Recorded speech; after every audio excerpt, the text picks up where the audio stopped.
our master teacher this morning, Eliza Paley. She's worked in the film industry for almost 30 years, and she's worked in post-production specifically since 1988. Some of her film credits, I'm going to read you part of the list because it's really long, are A Prairie Home Companion, The Company, Tanner on Tanner, Shortcuts. Those are all directed by Robert Altman. John Turturro's Romance and Cigarettes, Emily Hubley's The Toe Tactic, Gary Oldman's No by Now, Somebody to Love and In the Soup by Alex Rockwell, and Peter Hedges' Band in Real Life.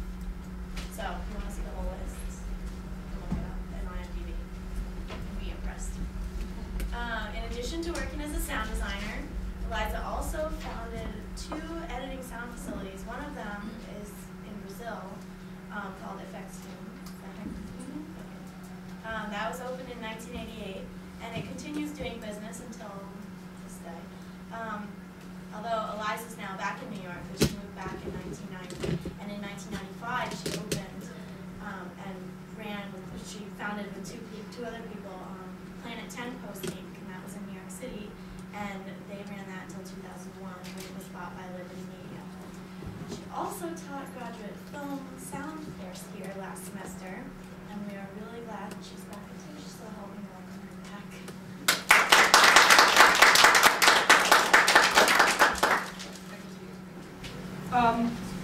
So here we are, we're talking about sound, and specifically post-production sound. And I just want to list from an article that Randy Tom, who's a veteran sound designer, talks about in one of his writings on the subject, some of sound's talents, being music, dialogue, and effects, can each do any of the following jobs and many more. Suggest a mood, evoke a feeling, set a pace, indicate a geographical locale, indicate a historical period, clarify the plot, define a character, connect otherwise unconnected ideas, characters, places, images, or moments, heighten realism or diminish it, heighten ambiguity or diminish it, draw attention to a detail or away from it, indicate changes in time, smooth, otherwise abrupt changes between shots or scenes, emphasize a transition for dramatic effect, describe an acoustic space, startle or soothe, exaggerate action or mediate it. At any given moment in a film, sound is likely to do several of these things at once. But sound can do so much more than the functions mentioned above. It can have a life of its own if given the chance and handled properly. Like image, sound can be powerful and beautiful and alive depending on the film, but it must be given that opportunity. This magic is not achieved by throwing sound in an existing image and story. Such methods can fix problems and improve things, but it almost always falls short of its potential. Sound, like any aspect of the process, which would include casting, costumes, set design, cinematography, needs a chance to blossom and develop. Characters, things, places in your films need to be encouraged with sound to allow the voice of the film to develop and breathe. So I actually was going to close on those thoughts, but I decided that there's things that you should think about as I go forward in the next hour, because everything I say from here on out will be somewhat based on that concept of the potential of sound as an element in your films, or as an element in films that you contribute to. So I thought I'd talk a little bit quickly about the ideal scenario for a sound editor, as far as how the approach from the very beginning of the idea of a film. And then I'll sadly tell you more what the reality is, because it falls short of the ideal. In an ideal world, there is thought given to sound from the script stage and continues through production and into post.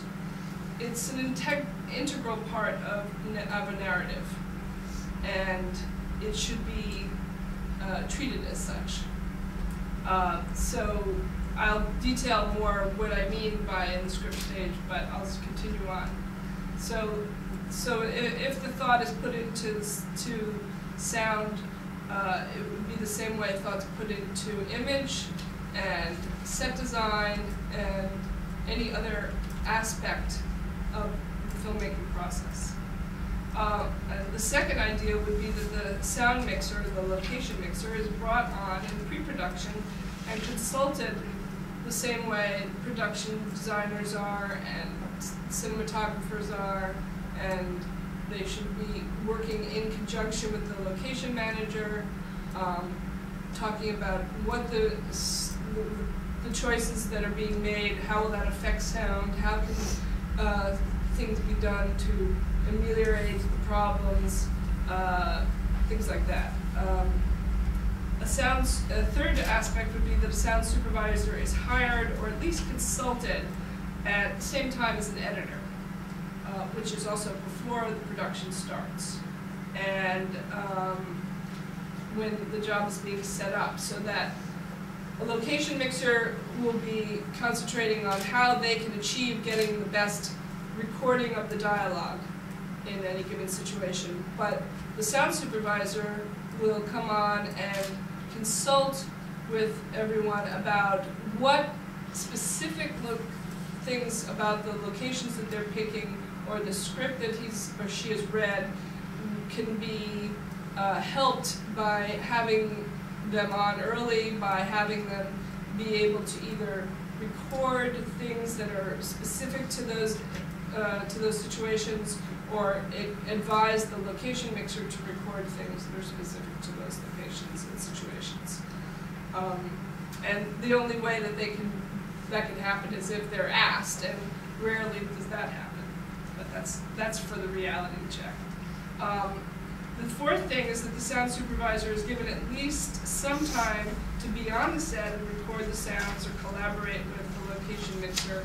As I was saying before, I was lucky enough to be brought on, to be told that I was going to be on Prairie Home Companion before they were, or during the shooting of the film. And I spoke to Drew Cunin, who was the location mixer, extensively and sent memos about, based on what I had read in the script, what I was really hoping he could record. Because there they were in a situation where they're recording in front of in a specific space, often not with an audience, but there were several days where they had the audience, and it was the Guthrie Theater in St. Paul, and the acoustics of that space and the number of people in it would be hard to recreate with sound effects from a library.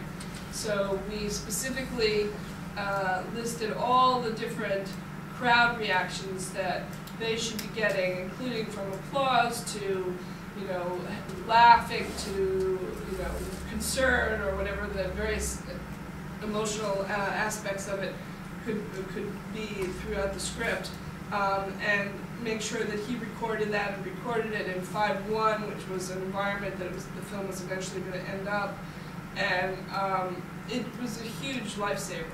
I mean, it not only did it, mean that we didn't have to just throw generic effects at the film, it meant that we had, in fact, a wonderful sound of the atmosphere that you don't get to see very often, but you feel it, so that without having to, belabor the point of where they were and who was watching them, it was apparent from the sound because of the work that had been done in production that carried forward into post-production.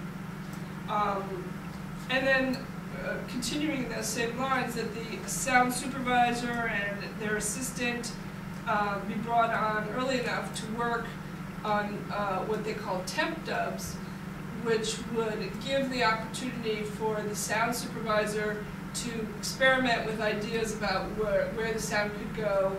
Often directors aren't clear in their minds what they want from the sound, and this gives them an opportunity